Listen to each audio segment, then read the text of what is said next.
the types of planar motion which a rigid body can undergo. We discussed first of all translatory motion, and in case of translatory motion, a rigid body, all the points on that rigid body move with the same velocity and acceleration. So you can even consider that rigid body to be a particle, and you can apply all the formulae of kinematics of a particle which we have studied in chapter number 12 for such a rigid body which is undergoing translatory motion. Okay, the second type of motion which a rigid body can undergo is rotational motion. So as we have discussed earlier as well, जब भी rotation हो रही होती है, so then all points on that rigid body are going to travel along circular paths, except for those points which lie on that axis of rotation.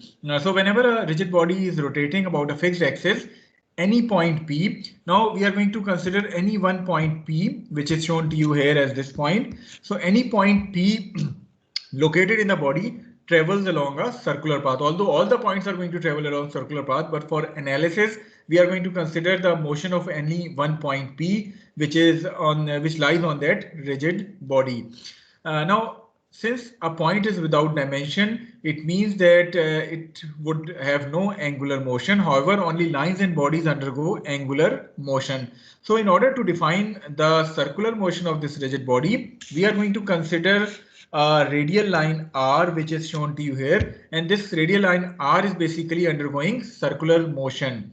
As far as the angular position of this rigid body is concerned, at any instant, the angular position of this radial line R is defined by the angle theta. So this is the angle theta which defines the angular position of this line R being measured from some reference axis, which is, say, this axis is being defined as the reference axis. So theta is being defined as the angular position of this radial line R at any instant t. How we are going to define the angular displacement? The change in angular position, which can be measured as a differential d theta, is being defined as the angular displacement which this rigid body has undergone at time t. Its position is defined by theta. At time t plus delta t, its angular displacement is being defined by this small angle d theta as shown to you in the figure. So this is the angular displacement d theta at which this rigid body has undergone during small time interval t plus delta t. जिस तरह linear के case में आप linear displacement को ds से represent करते थे, बिल्कुल उसी तरह यहाँ एंगुलर डिस्प्लेसमेंट को आप d थीटा से जो है वो रिप्रेजेंट कर रहे होंगे. ओके, एंगुलर वेलोसिटी आप किस तरह डिफाइन करते हैं, या लीनियर वेलोसिटी किस तरह डिफाइन करते थे?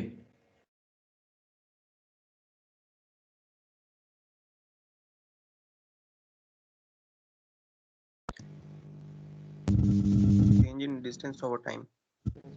Change in distance over time. So if ds was your displacement, so ds by dt was your linear velocity. बिल्कुल उसी तरह अगर आपके पास यहाँ एंगुलर डिस्प्लेसमेंट डी थीटा के तौर पे डिफाइन है, so you are going to differentiate it once with respect to time in order to get this angular velocity. The angular velocity is being represented by the sign omega. So omega is defined as the rate of change of angular displacement, that is d theta over dt. So if theta is known to you as a function of time, you are going to differentiate it once in order to find out the angular velocity omega. Is this point clear to all of you?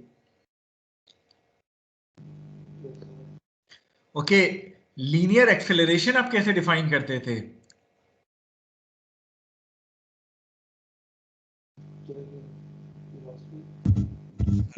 Rate of change of linear velocity, isn't it? Yes, sir. बिल्कुल उसी तरह जो angular acceleration है, it is being represented by alpha. So angular acceleration is the rate of change of angular velocity, that is d omega over dt. So if theta is given to you as a function of time, you are going to differentiate it once in order to find out the angular velocity. Then you are going to differentiate it once again in order to find out the angular acceleration alpha. So alpha is basically d omega over dt, or you can write it as d square theta over dt square. Okay, as far as the line of action, अगर हम इस figure को 2D में consider करें, और हम इसका top view देखें, so this angular velocity omega as well as angular acceleration alpha जो है ये आपके पास या तो क्लॉकवाइज होंगी या काउंटर क्लॉकवाइज होंगी। लेकिन अगर मैं इसको वेक्टर फॉर्म में लिखना चाहूं तो कोई तरीका है इसको वेक्टर फॉर्म में लिखने का? Do you remember physics, matric FSc की फिजिक्स?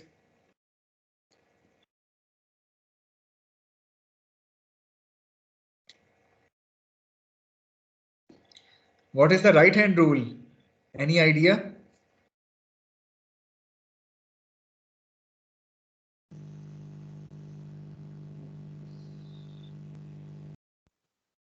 सर फिंगर्स को अगर हम कर्ल करें रोटेशन के डायरेक्शन में, तो जो हमारा थंब है वो पॉइंट करेगा उसके वेक्टर की डायरेक्शन में, That's positive. correct.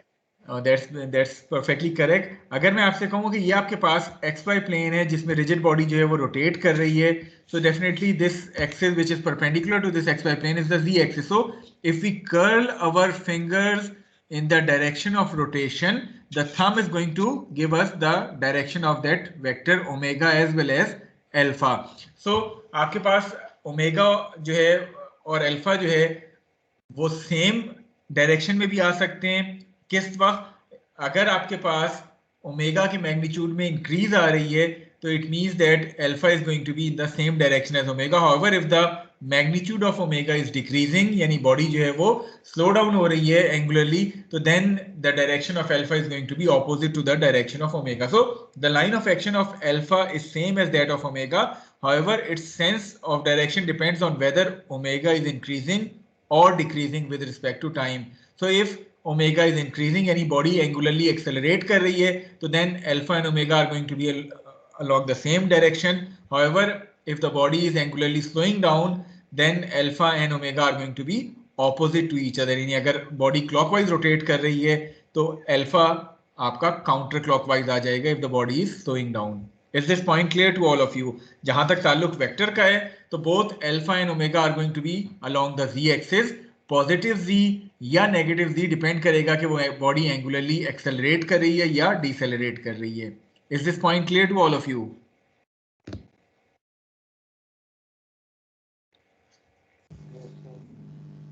Ji, is this point clear to all of you? आप लोगों की आवाज थोड़ी सी कट के आ रही है, इसकी क्या वजह है?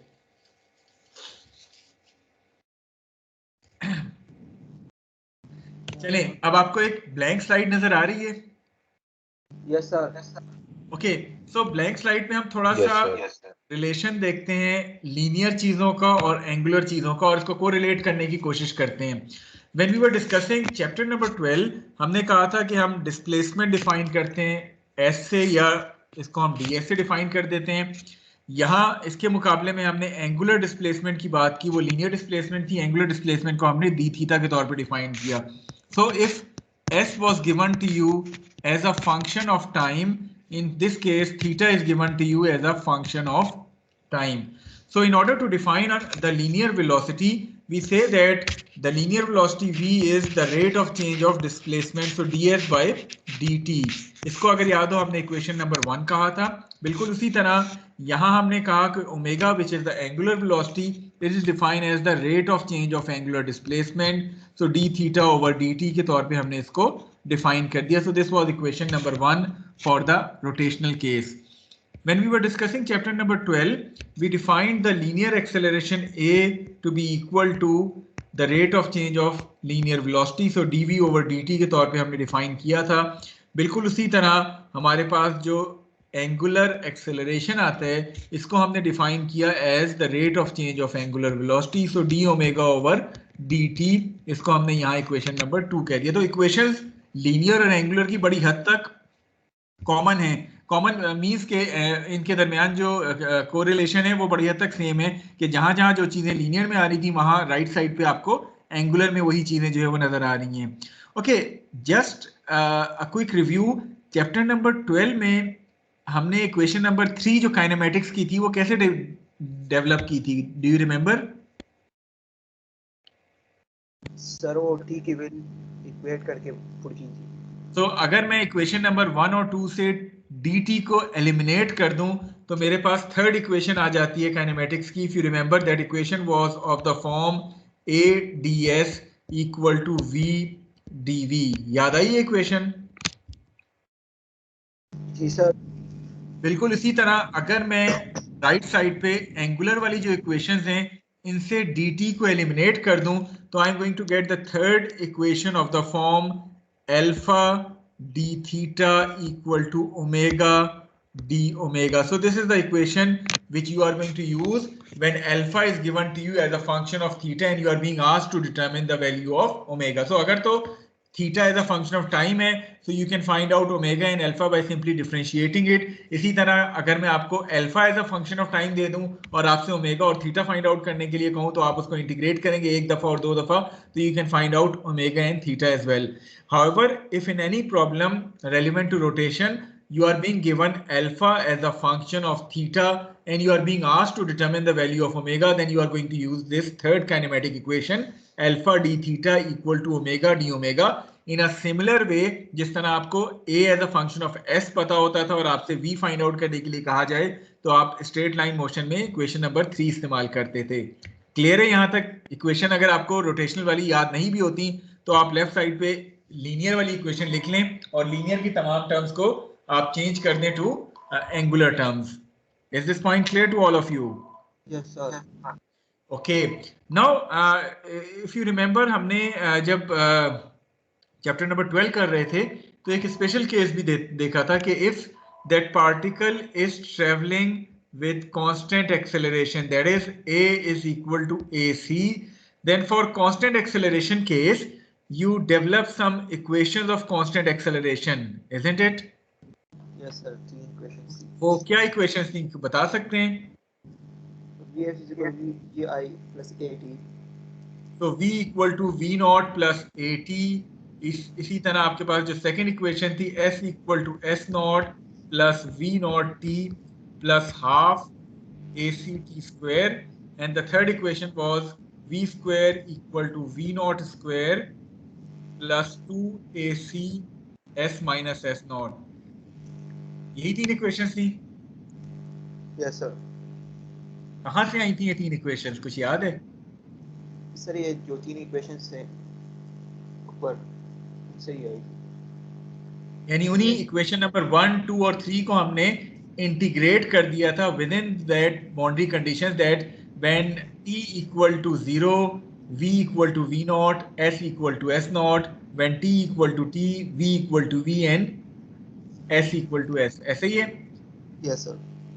Okay, in a similar fashion, when a rigid body is rotating and if that rigid body is rotating with constant angular acceleration, that is alpha is equal to alpha c, then for such case when a rigid body is rotating with constant angular acceleration, आपके पास कुछ constant angular acceleration की equations आएंगी। Those equations are going to be exactly similar to the equations of linear motion except that linear की terms को हम rotational terms में कर देंगे, that is omega equal to omega naught plus alpha ct. So this would be the first equation of constant angular acceleration. इसी तरह theta should be equal to theta naught plus omega naught t plus half alpha ct square. This is the second equation, and the third one is omega square equal to omega naught square plus 2 alpha c theta minus theta naught। ये तीनों equations कहाँ से आएंगी?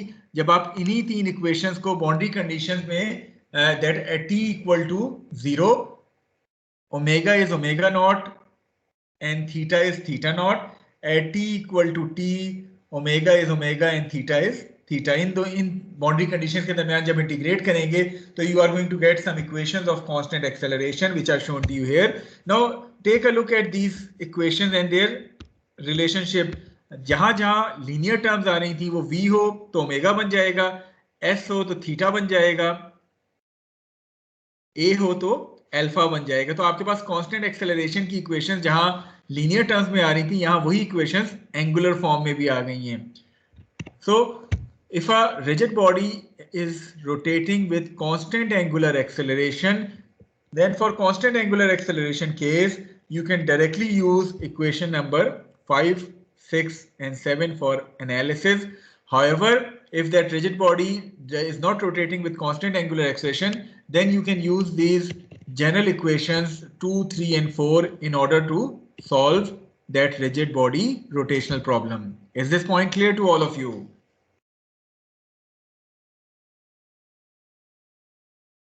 जी clear है ये चीज, या किसी को कोई क्यूरी है regarding any of these equations?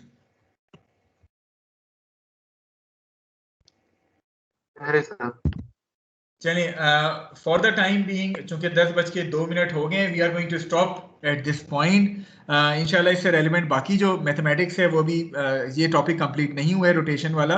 अभी तो हमने सिर्फ ए यानी ओमेगा, अल्फा और थीटा की रिलेशनशिप देखी है. अब इसको ए और वी से कैसे रिलेट करने हैं वो हम थोड़ा सा देखेंगे next week lecture. Next week हम इसी रोटेशन को कंटिन्यू करेंगे और फिर जनरल प्लेन मोशन में प्रोबेबली रिलेटिव वेलोसिटी एनालिसिस वाला टॉपिक जो है वो हम नेक्स्ट वीक कवर करेंगे, और उससे नेक्स्ट वीक हम इंस्टेंटेनियस सेंटर और एक्सेलरेशन को जो है वो देख रहे होंगे. So if you have any queries relevant to today's lecture you can ask it now. आप पूछ सकते हैं अगर आपकी कोई क्वेरी है आज के लेक्चर के हवाले से. अगर नहीं तो then we can move on to our quiz part.